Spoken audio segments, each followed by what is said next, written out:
সরকারের যে প্রতিহিংসামূলক আচরণ। এক নম্বর হচ্ছে আমাদের দাবি অভয়ার বিচার।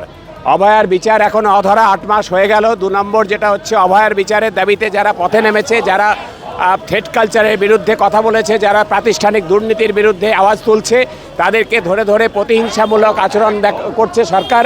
কোনো চিকিৎসককে বদলি করছে, কখনো পুলিশ দিয়ে হয়রানি করছে, লালবাজারে ডেকে পাঠাচ্ছে। এই যে সরকারিভাবে প্রশাসনের যে থ্রেড কালচার, হুমকির সংস্কৃতি, এটার বিরুদ্ধেই আছে আজকের এই মিছিল এবং আজকের এই যা কর্মসূচি দেখছেন এটার বিরুদ্ধে।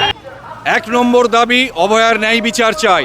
দ্বিতীয়ত, এই আন্দোলন যারা করছেন, এই ঘটনার যারা প্রতিবাদ করছেন, তাদেরকে বদলা নেবার জন্য, তাদের গলা থামাবার জন্য অন্যায়ভাবে বদলি করা হচ্ছে এবং অন্যান্য প্রতিহিংসামূলক ব্যবস্থা নেওয়া হচ্ছে। তার সাথে আমরা সারা রাজ্যের বিভিন্ন স্তরে সমস্ত অফিস, পঞ্চায়েত, সব জায়গায় যে হুমকি দেখতে পাচ্ছি, সেই হুমকি রাজের উচ্ছেদের জন্য আমরা রাস্তায় নেমেছি।